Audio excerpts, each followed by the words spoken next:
오늘 함께 읽은 본문은 예수 그리스도께서 십자가에 죽으신 후에 온 인류의 죄악을 대속하시고 완전한 대속을 이루시고 부활하셨습니다.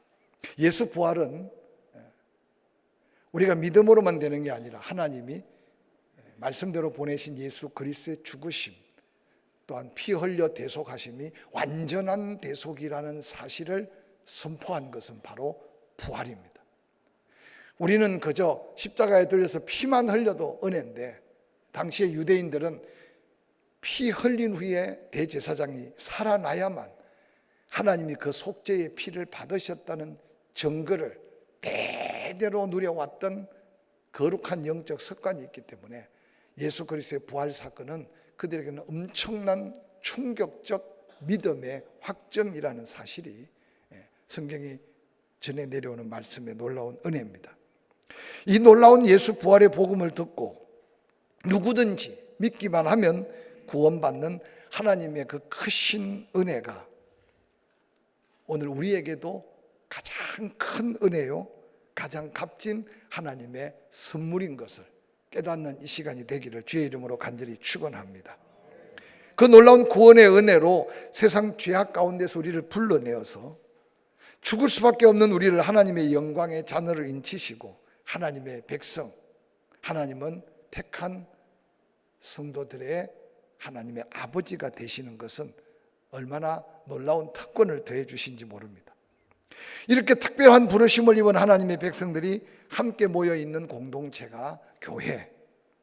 그래서 교회는 하나님이 이 세상에 세우신 가장 아름답고 가장 위대한 공동체, 즉 이 땅에서 누릴 천국이라는 사실을 끊임없이 성경은 우리에게 말씀해 줍니다. 오늘 함께 읽은 본문은 이 놀라운 복음으로 구원받은 믿음의 사람들, 처음 그 믿음으로 복음 안에 한 공동체를 이룬 그들 가운데 역사한 성령의 역사를 아름답게 소개하고 있는 말씀이 오늘 본문의 말씀입니다.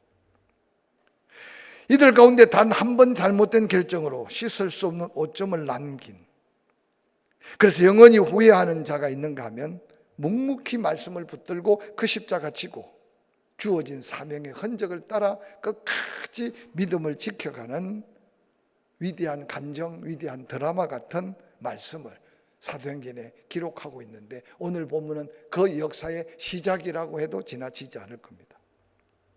부활하신 예수 그리스도를 만나고 자기가 있어야 될 자리, 자기가 부름받은 사명의 자리, 그 자리로 돌이키고 있는 제자들의 모습을 사도행전 1장 9절부터 이렇게 기록합니다. 이 말씀을 마치고 그들이 보는 가운데 올려가셨다. 감람산 정상에서 예수 그리스도께서 성천하셨다. 구름이 성천한 예수 그리스도를 가려 보이지 않게 하더라. 올라가실 때 제자들이 자세히 하늘을 쳐다보고 있는데 흰옷 입은 두 사람이 그들 곁에 서서 이르되, 갈릴리 사람들아, 어찌하여 서서 하늘을 쳐다보느냐? 너희 가운데서 하늘로 올려오신 이 예수는 하늘로 가신 본 그대로 오시리라 하였느니라. 12절, 제자들이 감람원이라 하는 산으로부터 예루살렘에 돌아오니 이 산은 예루살렘에서 가까워 안식일에 가기 알맞은 길이라 라고 기록하고 있습니다. 말씀하신 대로 십자가에 달려 죽으신 지 3일 만에 부활하시고 자신을 떠나거나 버린 제자들 일일이 찾아 나셔서 약속한 성령을 그들이 잊지 않을 가슴속에 새길 말씀을 전하시고 40일 만에 그들이 보는 가운데 성천하신 예수 그리스도, 아마 하늘로 들려 올라가는 그 예수 그리스도를 바라본 제자들에게는 엄청난 충격이었을 겁니다. 예수 그리스도를 믿는 믿음의 삶, 아니 부활하신 예수를 만난 제자들의 삶은 충격의 연속이었다라고 생각한다면 오늘 우리가 만난 예수는 우리의 삶에 어떤 감동, 어떤 감격을 주는가 한번 느껴보시길 바랍니다. 매일매일 감당할 수 없는 감동, 감당할 수 없는 충격을 받고 사는 게 성령 충만한 그리스도인의 삶이라고 하는 사실을 다시 한번 기억해 보시기를 주의 이름으로 간절히 축원합니다. 뿐만 아니라 그들은 더 이상 자기의 생각대로 사는 자들이 아니었습니다.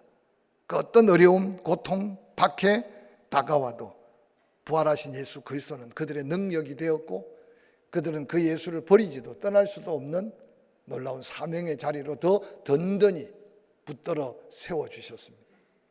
오늘날 이 시대에 우리가 믿음을 때로는 잃거나 사명을 놓치거나 때로는 이런 열정을 잃어버리는 이유는 바로 부활하신 예수 그리스도께서 약속한 그 성령이 내 안에 충만하지 못하기에 그날 끊임없이 혼란과 염려, 근심으로 둘러싸이고 있지 않는가 생각합니다. 놀라운 부활하신 예수를 만난 이 제자들, 이들은 육신의 모양은 변화가 없는데도 이전에 베드로, 이전에 야고보, 이전에 그들이 아니었습니다. 과거에는 누가 높냐, 누가 더 크냐 관심이 전혀 세상적 관심이었다면 이제는 그 누구의 광요도 아닌 성령의 이끌림을 따라 사는 믿음의 삶을 살고 있는 그들을 성경은 소개하고 있습니다. 변화받은 제자들의 모습을 사도행전 1장 13절은 이렇게 기록합니다. 들어가 그들이 요하는 다락방으로 올라가니 베드로, 요한, 야고보, 안드레, 빌립, 도마, 바돌로메, 마테오와 및 알페오의 아들 야고보, 셀로신 시몬, 야고보의 아들 유다가 다 거기에 있어. 여자들과 예수의 어머니 마리아와 예수의 아우들과 더불어 마음을 같이하여 오로지 기도에 힘쓰더라 라고 말합니다. 예수님의 아우들도 부활하신 예수, 성천하신 예수를 만나고 난 다음 11 제자들과 함께 합석한 모습이 오늘 사도행전에 드디어 기록되고 있습니다. 그래서 많은 성경을 연구했던 믿음의 사람들은 육신으로 태어난 예수를 믿지 못해서나 십자가에 달려 죽으시고 말씀대로 부활하시고 성천하신 그 예수 그리스도를 그리스도로 영접한 제자들의 모습을 성령에 감동받은 저자 누가는 세밀하게 기록하고 있다고 오늘 본문을 통해서 말씀합니다. 오늘 여기 모인 제자들 누구의 강요도 아니었습니다. 예수님이 부활하기 전에 예루살렘을 떠나지 말고 약속한 걸 기다리라는 그 말씀 하나를 믿고 감람산에서 예수 성천의 모습을 발견한 그들은 한결같은 마음으로 최후의 만찬이 벌어져서 예수 그리스도의 그 놀라운 말씀을 다시 기억한 그 자리로 하나둘 몰려들기 시작합니다.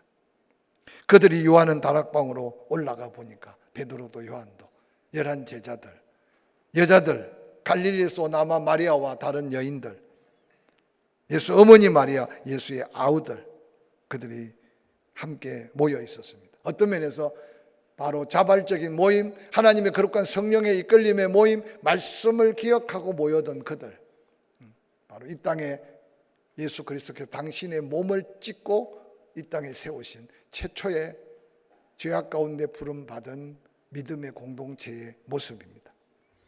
그들은 더불어 마음을 같이한 자들이라고 말합니다. 이전의 제자들 늘 예수와 함께 먹고 예수와 함께 지냈지만 그들은 부름받았고 주님이 돌아가시는 그 순간까지 한마음 일치된 모습을 찾아보기가 어려웠습니다.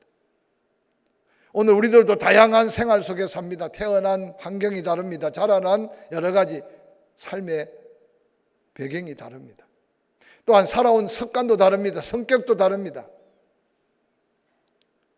근데 교회는 예수 그리스도의 머리 아래 한 지체를 이루고 한 몸을 이루어야 된다는 것은 바로 성령의 역사 아니고서는 이룰 수 없기 때문에 끊임없이 하나됨에 대한 말씀을 도전합니다. 오늘 성천하신 예수 그리스도를 만난 제자들, 그곳에 모인 120여 명은 같은 마음 한 마음, 오늘 이 땅에 처음 세워진 그 교회 공동체의 그 모습을 한번 그려보시면서 여러분이 어떻게 모이든 간에 그리스도인의 모임은 이런 모습이어야 함을 우리에게 보여주고 있는 말씀입니다. 뿐만 아니라 거역할 수 없는 부활하신 예수 그리스도의 말씀, 그들은 예수 그리스도를 성천하여 보내고 난 다음 아마 오늘 인간적으로 생각하면 이야기할 게 많을 겁니다. 오늘날 말하면 토론할 것도 많을 거예요. 예수를 만난 모습도 각각 다릅니다. 또한 그 가운데 가룟 유다도 빠져버린 그 유다에 대해서 뭔가 질책하고 뭔가 이유를 따질 수도 있을 겁니다. 근데 놀랍게도 그들은 그런 인간적인 것, 지나간 것 가지고 따지고 회의하고 뭔가 논하고 뭔가 비방하는데 시간을 낭비할 수가 없었습니다. 오늘 예루살렘을 떠나지 말라는 그 말씀을 듣고 이전에는 그렇게 모여서 기도하라고 해도 기도하지 못했던 제자들인데 그 제자들이 지금 40일 기간 안에 부활하신 예수를 만난 후에 그들은 달라졌습니다. 영적인 역사가 일어나기 시작합니다. 성령의 감동 앞에 민감합니다. 오순절에 성령이 그들에게 충만하게 임하기도 전인데도 이미 그들은 성령의 이끌림을 받았다고 성경은 소개하고 있습니다. 오늘 새로운 역사를 이끌어갈 일꾼들의 모습입니다. 사도행전 1장 4절 사도와 함께 모이사 그들에게 분부하여 이르시되 예루살렘을 떠나지 말고 내게서 들은 바 아버지께서 약속하신 것을 기다리라. 무엇을 주시겠다고 구체적으로 또 어떤 모습으로 어떻게 주시겠다고 말씀 없었습니다. 아마 이전 같으면 궁금증이 더 많을 거고 질문이 더 많았을 겁니다. 그런데 오늘 제자들은요 묵묵히 부활하신 예수 그리스도께서 약속한 말씀, 그 말씀 하나만을 믿고 모여 기다리고 있는 모습을 성경은 우리에게 소개하고 있습니다. 놀라운 사실, 제자들은 말씀 하나만을 붙들고 기다리고 있는 그들의 모습, 그냥 기다린 게 아니었습니다. 성경에 보니까 기도하며 기다렸습니다. 이 아름다운 순종의 시작이 성령의 역사의 시작이고 하나님의 놀라운 은혜의 시작인 것을 우리에게 보여줍니다. 여호와 하나님의 약속하심을 기다리며 거룩한 시간 낭비, 거룩한 재물 낭비, 거룩한 정력 낭비, 낭비 같지만 그 기다림은 말씀에 대한 순종이고 하나님의 약속에 대한 기대고 그것이 믿음이 되니 그들은 기도하며 기다리는 이 모습이 오늘 분주하게 사는 우리의 삶의 모습과 때로는 대조되는 모습이 아닌가 한번 생각해 보시기 바랍니다. 뿐만 아니라 약속하신 성령을 기다리면서 전혀 기도에 힘쓰고 있는 제자들의 모습입니다.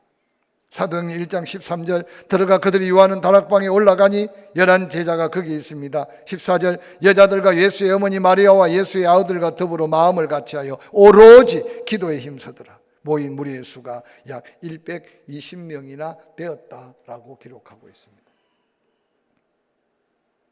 개역 개정판은 오로지 기도에 힘쓰더라라고 말하는데 옛날 개역 성경은 전혀 기도에 힘쓰더라. 개역 성경이 훨씬 더 우리의 마음 다가오는 말씀이에요. 전혀 기도에 힘쓰더라. 오로지 기도에 힘쓰더라. 이전에 깨어나도 아니면 기도하라고 해도 기도할 수 없는 제자들인데 이제 그 누가 강요하지 않는데도 기도에 전력하고 있는 제자들의 변화된 모습을 소개하고 있습니다. 하나님이 구원하신 성도에게 주신 최대의 능력, 최대의 축복은 바로 기도라는 사실을 모르는 사람이 누가 있겠습니까? 기도할 때 응답, 기도할 때 해결, 기도할 때 막혔던 담이 흘리고 기도할 때 보이지 않는 길이 보입니다. 인간이 할 수 없는 것은 기도 외에는 없다고 말씀하신 말씀을 모르는 분이 누가 있겠습니까? 오늘 우리는 때로는 기도보다 염려가 앞설 때가 많고 기도보다 내 지혜나 경험이나 내 방법을 앞서 세울 때도 얼마나 많은지 모릅니다. 그래서 급하고 초조합니다. 근데 그렇게 급하고 초조하게 살았던 제자들 오늘은 한 곳에 모여 집중해서 마음을 같이하여 드디어 기도하고 있는 이 모습이 바로 말씀에 순종하여 새로운 하나님의 사명에 붙들린 하나님의 일꾼들의 변화된 모습 속에 우리가 조금 더 달라져야 될 모습이 뭔지를 함께 깨닫는 이 시간이 되기를 주의 이름으로 간절히 축원합니다. 새로운 역사를 이끌어갈 제자들의 모습 속에 오늘 사도행전 1장 23절은 이렇게 도전하고 났습니다. 그들이 두 사람을 내세우니 하나는 바사바라고도 하고 별명은 유수도라 하는 요셉이요 하나는 matti아라. 그들이 기도하여 이르되 무사람의 마음을 아시는 주요 이 두 사람 중에 누가 주님께 택하신 바 되어 봉사와 및 사도의 직무를 대신할 자인지 보이시옵소서. 유다는 이 직무를 버리고 제 곳으로 갔나이다 하고 제위기를 뽑아 matti아를 얻으니 그가 11 사도의 수로 들어갔다고 성경에는 기록합니다. 오늘 베드로가 기도하다가 성령 충만을 받은 상태도 아니었어요. 말씀에 순종하여 기도하는 그곳에 이미 성령께서 그들의 마음을 만지시기 시작하신 것을 기억하시기 바랍니다. 그래서 바람같이 불같이 임하는 성령의 임재가 그들에게 충만하게 된 것은 바로 그들의 기도의 분량이 찼다, 하나님의 때가 찼다, 하나님의 더한 은혜를 주시고자 하는 놀라운 역사였음을 성경은 우리에게 말해줍니다. 베드로가 제자들 가운데 120명이 기도하는 가운데 우뚝 일어섰습니다. 그러고 외칩니다. 다윗이 시편에 예언한 대로 유다는 그렇게 비참하게 어리석게 자기 길로 갔다. 하나님이 12명의 숫자를 선택할 때는 분명히 예수 그리스도께서 목적이 있었을 텐데 이제 그 하나의 숫자를 채우는 것도 또한 우리가 감당해야 될 의무다. 그래서 그들 가운데 함께 기도하면서 같은 마음을 갖고 한 마음으로 두 사람을 천거하고 그 중에 제비를 뽑아 한 명을 뽑고 있는 장면을 성경은 소개하고 있습니다.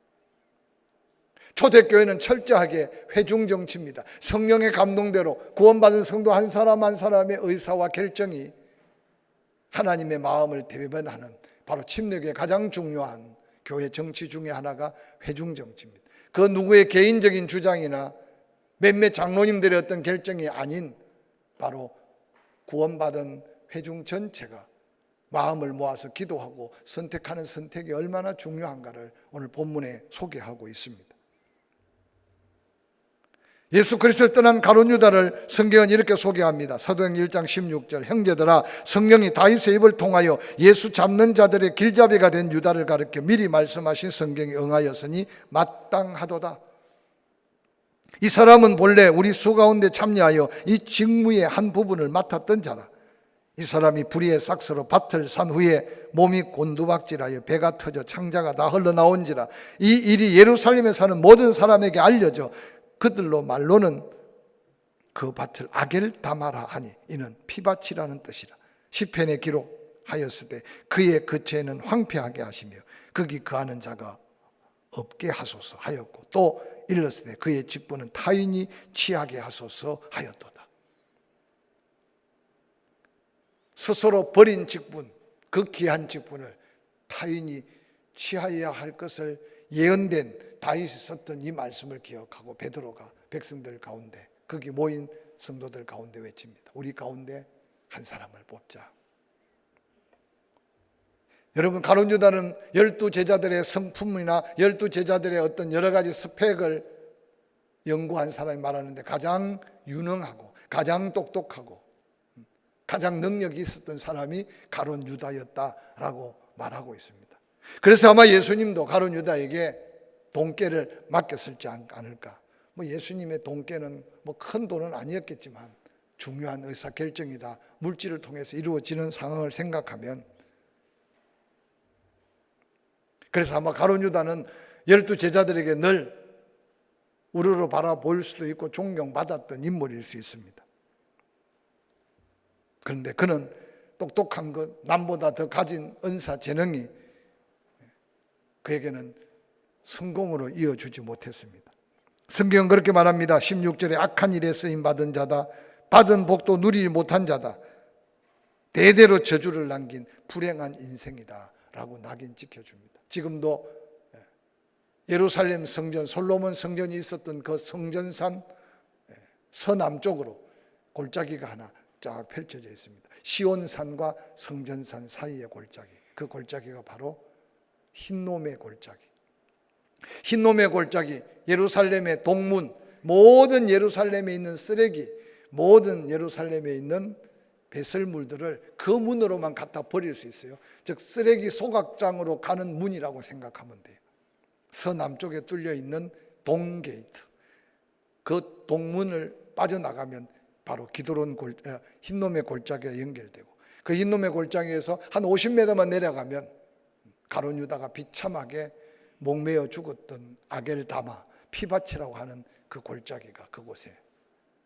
근데 놀랍게도 그 사건 이전부터 그곳은 쓰레기장이었고 그리고 아겔다마 가룟 유다가 죽고 난 후에는 그곳 이후로 사람이 살지 않는, 그래서 항상 여러분 쓰레기장에 연기가 피어오르고 냄새가 피어오르는, 그래서 훗날에 영적으로 그곳이 지옥 같은 모습으로 표현되고 있는 모습을 볼 수 있습니다. 오늘 본문에 다시 뽑힌 마띠아를 한번 돌아볼까요? 사도행전 1장 21절에 이렇게 소개합니다. 이러함으로 요한의 침례로부터 우리 가운데 올라가신 날까지 주 예수께서 우리 가운데 출입하실 때 항상 우리와 함께 다니던 사람 중에 하나를 세워 우리와 더불어 예수께서 부활하심을 전가할 사람 되게 하여 하리라 하거늘 그들이 두 사람을 내세우니 하나는 바사바라고도 하고 별명은 유수도라고 하는 요셉이요 하나는 matthe아라. 그들이 기도하여 이르되 무사람의 마음을 아시는 주여 이 두 사람 중에 누가 주님께 택한 바 되어 봉사와 및 사도의 직무를 대신할 자인지 보이시옵소서. 유다는 이 직무를 버리고 제 곳으로 갔나이다 하고 제비를 뽑아 matthe아를 얻으니 그가 11 사도의 수에 들어가니라. 부활하신 예수 그리스도의 명령에 순종하여 마가다락방에 모여 전혀 오로지 기도에 힘쓰던 그들, 그 가운데 성령 감동받은 베드로가 다윗이 이전에 예언된 말씀을 앞장 세우면서 말씀대로 가룟 유다를 대신하여 한 명의 제자의 수를 채우는 것은 이어지는 2장 1절 오순절에 성령이 약속한 성령이 강림하심을 준비하는 어떤 면에서 하나님의 마음의 아름다운 헌신의 모습들이 그 속에 함께 내포되어 있습니다. 예수 그리스도께서 선택한 12명, 가룟 유다는 회개할 기회를 줬으나 회개하지 못한 그를 떠나보내면서 남은 11명은 그 12명의 의미를 다시 깨닫기 시작했습니다. 혼자 할 수도 있지만 함께 한다는 게 얼마나 중요한지 모르고 그러한 동역을 위해 끊임없이 하나님은 matthe아를 뽑은 후에 훗날 7명의 안수한 거룩한 집사들을 세워가고 그래서 교회는 이 땅에 주님 오시는 그날까지 끊임없이 하나님 마음에 합한 자를 뽑아 세워가며 하나님의 영광의 일을 행하여 가실 하나님을 기억하시는 이 시간이 될 수 있기를 주의 이름으로 간절히 축원합니다. 초대교회, 예수님 당시에는 제자라고 불렀습니다. 그 제자들은 예수님과 항상 함께 동행했던 자. 예수님이 부활하시고 성천하신 후에 그 제자들은 이제 사도로 호칭을 받습니다. 그래서 사도는 12사도라고 말하죠. 그래서 사도권에 대한 말씀은 예수와 함께 동행하고 제자로서 부활하신 예수를 목격하고 그리고 그 예수의 정인된 사람을 사도라고 불렀습니다. 그래서 예수님과 함께 동행할 때는 베드로를 제자, 예수님이 부활하고 성천한 후에 그가 복음 들고 고난의 길을 걸어갈 때 사도 베드로라고 말합니다. 좀 다른 데로 세지만 훗날에 사울이 바울 되고 난 다음 스스로 나도 사도다 라고 말하니까 초대교회 많은 사람들이 당신은 3년 동안 예수 그리스도와 동행하지 않지 않았느냐? 아니 예수 그리스도께서 십자가에 달려 죽으실 때 부활할 때 너는 도리어 핍박자의 모습으로 훗날 스데반을 죽이지 않았느냐? 네가 어떻게 그 사도의 반열에 들 수 있느냐? 그때 갈라디아서에 사도 바울이 강조하는 것은 내가 아라비아 3년, 여러분 그것은 사도 바울에게는 엄청난 영적인 간증입니다. 믿어주든 안 믿어주든 베드로는 3년 동안 따라다니면서도 늘 원망하고 불평하고 도리어 3번이나 부인했지만 나는 그보다 악한 자였으나 예수님이 나를 만나 주셨는데 내가 아라비아 사막에서 3년 동안 하루 23시간 4시간이 아까워서 25시간 주님과 동행했다. 그리고 내가 복음 때문에 고난당하고 고통당한 것 알지 않느냐. 그래서 내 몸에 예수의 흔적을 가졌다. 앞으로 그 누구도 나의 사도된 바 하나님의 부르심과 은혜 베푸심에 대해서 의문을 풀지 말라고 당당하게 외치는 갈라디아서의 외침들은 사도 바울이 어떤 면에서 고뇌에 찬 예수 그리스도와 동행한 삶의 고백일 수 있습니다. 사랑하는 성도 여러분, 내가 뭔가 된 것 같지만 결국 하나님이 나를 구원하심부터 시작하여 내게 은사도 주시고 할렐루야 내게 직분도 주시고 그래서 어떤 직분든지 크고 작은 직분이 없다는 걸 깨달을 때 내가 주를 위해 쓰임받는 그 자체가 최고의 영광이고 축복인 것을 기억하시기를 주의 이름으로 간절히 축원합니다.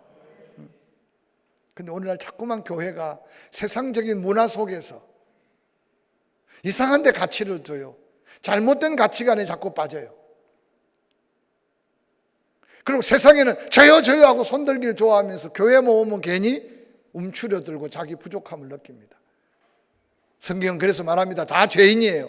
예수 그리스도 은혜 없이는 구원받을 자가 하나도 없어요. 구원받음 자체가 은혜고 할렐루야.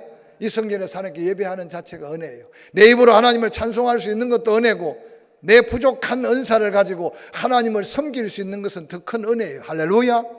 그래서 주를 위해 뭔가 할 수 있다는 것은 최고의 특권이고 최고의 축복임을 깨닫는 데부터 사명의 시작이에요.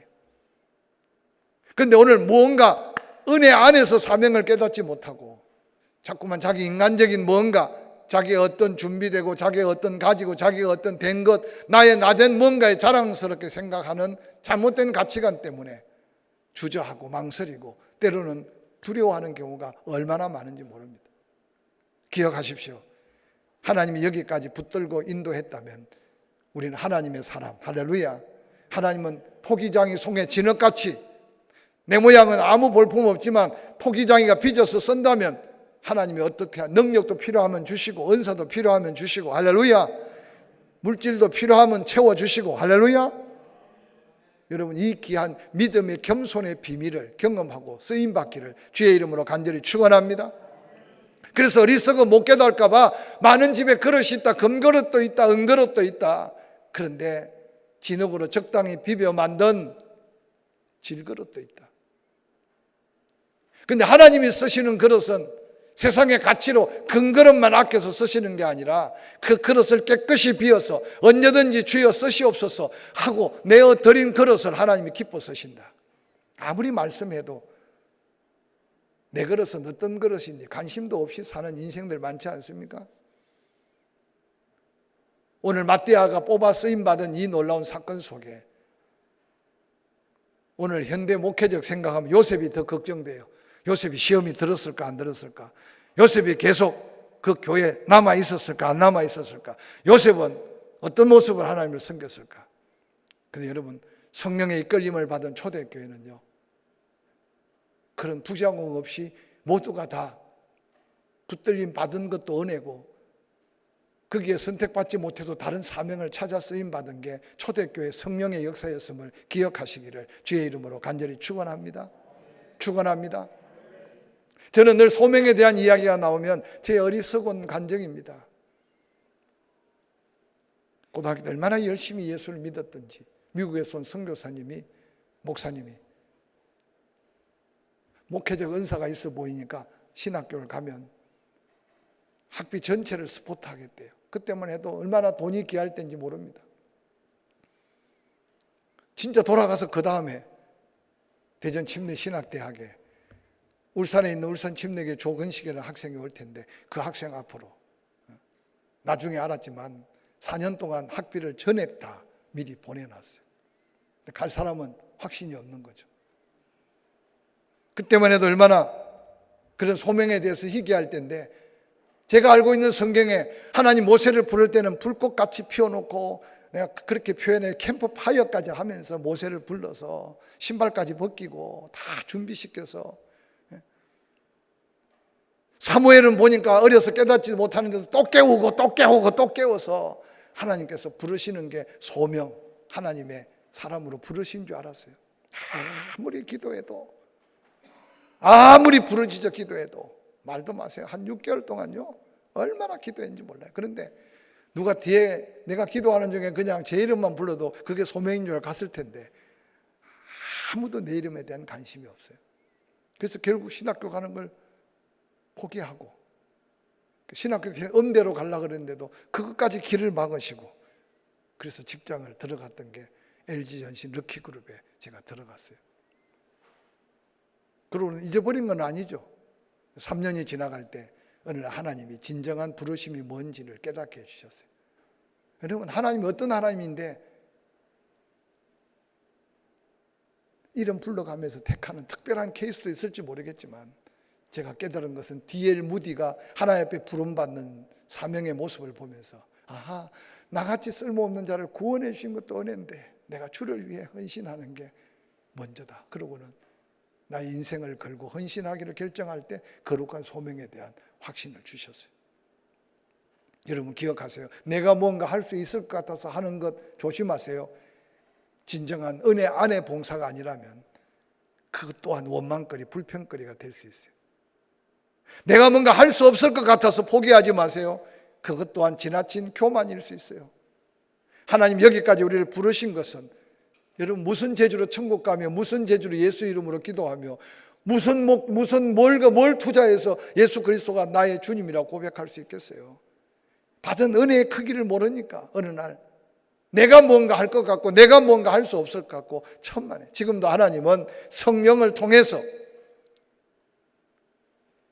하나님은 그릇을 준비하시고 준비된 그릇이 비록 질그릇 같을지라도 늘 언제든지 하나님 나를 들어 써주시옵소서, 그렇게 고백하는 자의 그릇을 정금보다 더 귀한 그릇 쓰시는 하나님을 기억하시기를 주의 이름으로 간절히 축원합니다.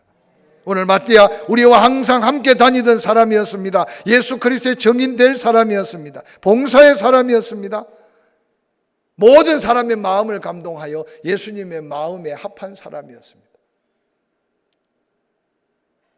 우리 남은 생에 끊임없이 무슨 일이든 하나님의 거룩한 영광의 일에 나를 기억하고 나의 손, 나의 마음, 나의 정성, 나의 은사, 나의 물질을 사용하심을 받는 것이 최고의 축복인 줄 알아가면서 이 초대교회 성령 충만함을 가져올 아름다운 성령에 순종하는 새로 뽑힌 일꾼들과 뽑은 사람들의 그 모습 속에 우리의 거룩한 믿음의 모습들을 회복하는 저와 여러분이 될 수 있기를 주의 이름으로 간절히 축원합니다. 축원합니다. 한번 고백할까요? 나를 구원해 주신 감사합니다. 오늘 기도할 때 한번 고백해 보세요. 여기까지 나와 함께 하신 은혜를 돌아보면서 감사하시고 내게 주신 직분, 내 능력, 내 실력, 내 힘이 아니라 그것까지도 은혜인 줄 아시고 여러분 그릇을 한번 펼쳐서 주님 앞에 보여보시길 바랍니다. 수없는 세월을 섬겼는데 아직도 질그릇같이 느껴집니까? 너무 보잘것없다고 낙심하지 마세요.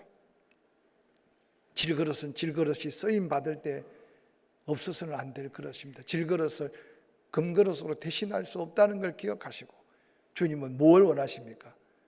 깨끗이 준비된 그릇을 원하십니다.